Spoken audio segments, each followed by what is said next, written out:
So I see you all sit, so continue like that. And I just ask you to feel your feet on the ground before we start. Don't worry, I'm gonna introduce myself, okay? And if possible, close your eyes. And if not possible, just rest your eyelids for a bit. And take a deep breath in until your lungs are full. And while you do this, try to move your neck and your upper back. Try to relax your shoulders and release slowly the air through your nose. Try to relax. One more round. Breath in slowly and deep through your nose. And release through your mouth or through your nose, but very slowly. And you can do this anytime you need, actually. Feel your feet on the ground. Feel the ground beneath your feet. And now we can start from the beginning, please.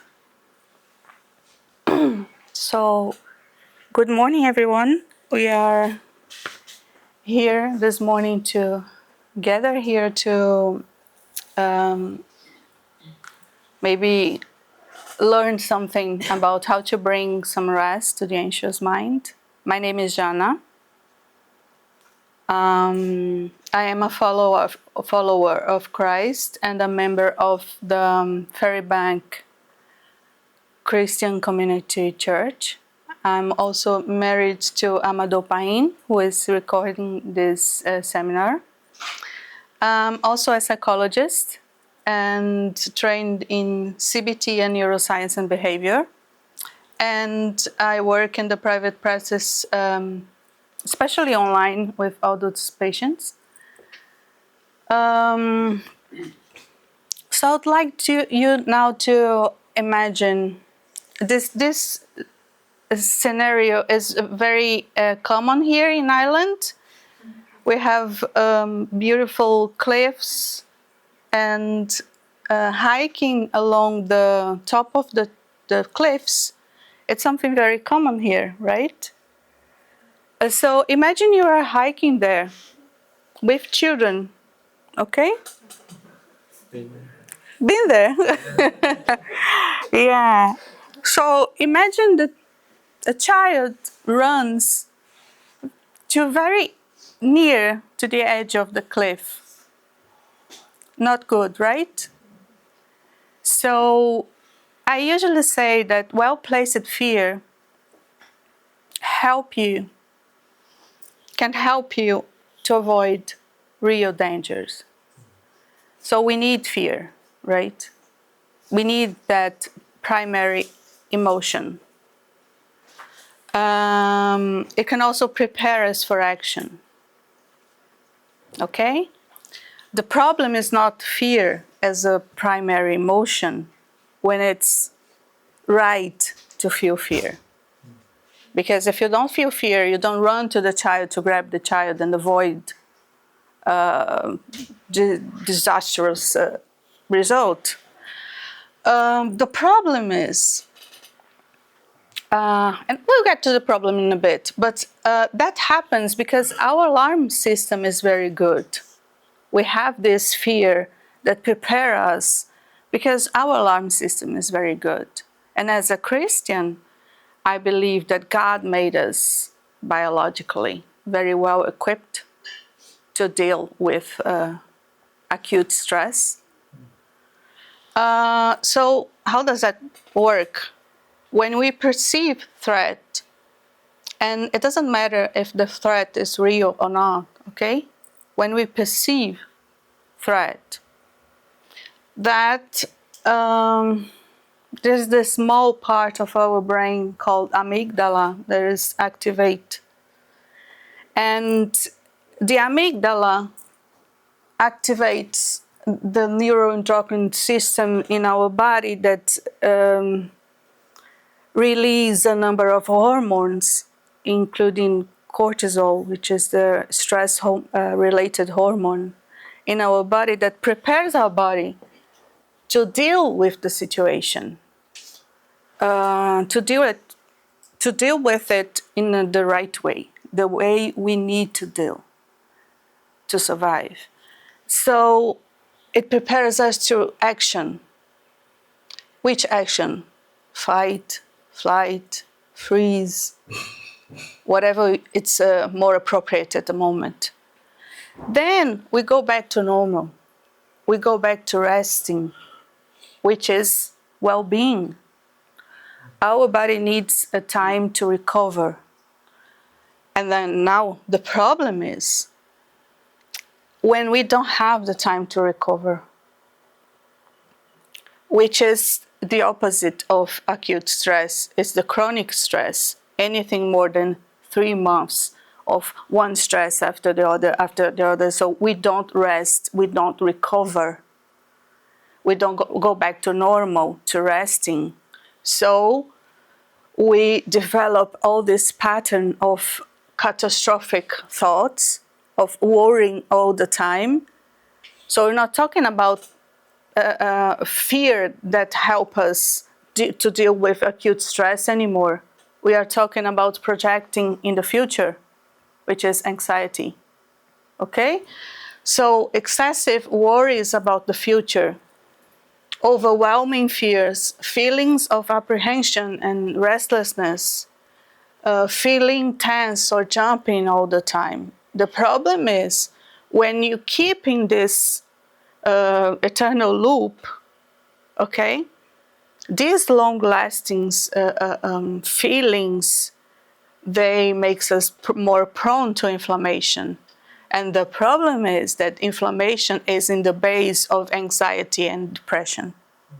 So it's all linked, okay? So most common signs of anxiety, so you can maybe identify in yourselves or in someone close to you, in the family or friends, are rapid racing heartbeat, chest pain or discomfort. Or discomfort, muscles ache, headache, sweaty hands and feet, dry mouth, feeling on the edge all the time, bad sleep, usually in anxiety, usually less sleep than normal, than you used to have. Nervousness, excessive fear, catastrophic thoughts, excessive need of control, because catastrophic thoughts is this pattern of thoughts that you think everything that will happen will have a negative outcome. So because of this, you need to be prepared all the time for something bad to happen. And then you have this urge to be in control of everything. So you're very controlling. And inability to cope with some level of uncertainty. And in consequence, you can have physical complaints like headache is one of them, but stomach complaints and back pain and skin allergies are very common. We hear that a lot in the practice. So the anxious mind is always worrying about 1,000 details. That person that's always worried if this, if that, but this and that is 1,000 details, and expecting the worst to happen. Usually overthinking about everything. Sometimes it's a simple thing and the person is overthinking. Normally considering all possible scenarios on how something could go wrong. Always prepare for something. Usually something happens, something bad that will happen. It's a mind that is always extra careful and alert. And because of that, of course, is overwhelmed. How to bring some rest? Well, when we think about some rest, we think about a healthy lifestyle, and this is not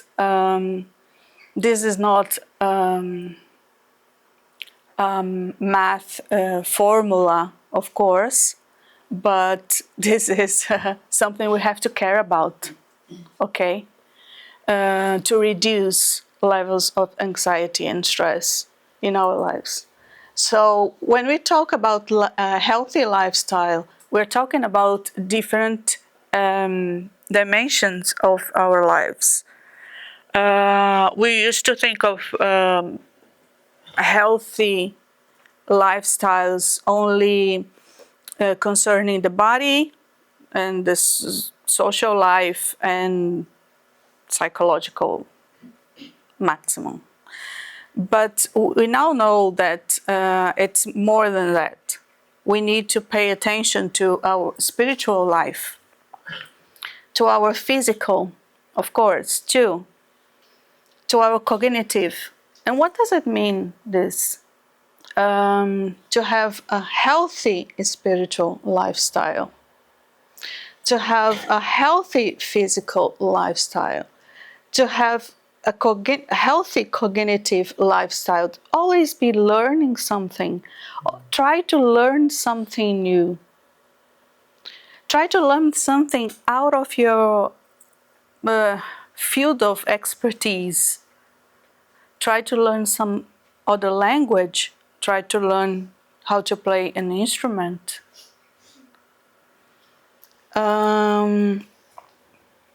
Financial. What this has anything to do with anxiety? We know that when someone is in debt, it brings some pressure that leads someone to be anxious. Okay? So it's not about being rich, it's about being healthy with your finances. So, social. We sometimes hear people say, oh, you need social life. Of course, this is easy. But not any social life. We need positive relationships. Because some relationships can be very bad for you. Can be very toxic, can be abusive, it can lead you to a bad way. So it's not only having a social life, but having a positive, a healthy social life. So proper curation of life, I think this is very important because it's what we let in our life, what we consume, what we digest, like what we see, what we watch, we hear, the type of music and we listen to. Is it good? Like, I think we need to raise the bar and understand, is this good enough for me? Is this bring me peace? This bring me harmony? So this is a question we are responsible for this in our lives. And what limits you have to, no, I have to cut this off. No, this is not good for me. So this curation, we have to do it, In a more specific way, and this, I'm very happy to say this as a woman of faith and also as a psychologist, because science backs me up here, that moments of prayer and worship is very good for your health. And this is not about religion. This is about connecting to something bigger than you, transcendent. So actually I don't know if I ever told you, but my final assignment in neuroscience was exactly about this, how this connection impacts in a good way our health in general, not only mental health, but in general. And yes, the science backed this up, and I'm very happy to say this. So meditation, and be it what we know about meditation, or some Christians say they try to do their own version of meditation. Intentional pauses, because it won't work if you just do it, and don't stop to rest. Okay? Because we're not machines, we need to rest. And avoid multitasking, because it's actually a lie. We don't do multitasking. So if anyone comes to you and say, "Oh, women do multitasking," no, nobody does. Okay, the brain doesn't do any brain. Okay, what it does is it shifts so quickly that it seems like you are doing many things at once, but what you're really doing is overwhelming your brain, your body, and bringing a stress load to your body and mind, and overwhelming yourself and being more prone to inflammation because of that. So there is no such a thing as multitasking. So if you're trying to do that, just stop, because it's not good for your health. And listen to and respect the limits of your body and mind. Sometimes it's easier said than done, but you can try to ask yourself some questions like, what do I need now? Let me just stop and wait, what do I need now? What is my body telling me? Do I need a glass of water? Do I need to breathe, right? I'm just shallow breathing. Do I need to go outside for fresh air? Do I need a cup of tea? Do I need a break? Do I need to sleep? Sometimes we just go and go and go and don't stop to understand what we need at the moment. And how can I regulate myself in a healthy way? In a healthy way, that's important. So we've been through this. Some other tips then. To regulate yourself in a good way, in a healthy way. So sleep hygiene. Sleep hygiene is very important. You prepare yourself for bedtime to have a good sleep, okay? Ice on the skin, it can sound silly, but actually, if you are very anxious, when you are very anxious, okay, you can grab some ice cubes and rub on your skin, and that will reduce the anxiety or stress level, okay? Or grab some cube of ice and let it melt on your hand, or wrap the ice on a cloth and put on your forehead, and wait, will reduce the anxiety. Cold water on your face is another tip. I don't know if you try that. Go for a run or any physical activity, actually. It can be dancing. Just put some music and start to dance. Meditation, as I mentioned, or mindfulness practice. Spiritual or religious practice like praying, worshiping, singing. Less smartphones and more outdoors and creative activities, especially social media, okay? Many studies have shown that social media have impact negatively in mental health. And psychotherapy, okay? It's very important to prevent and to treat anxiety.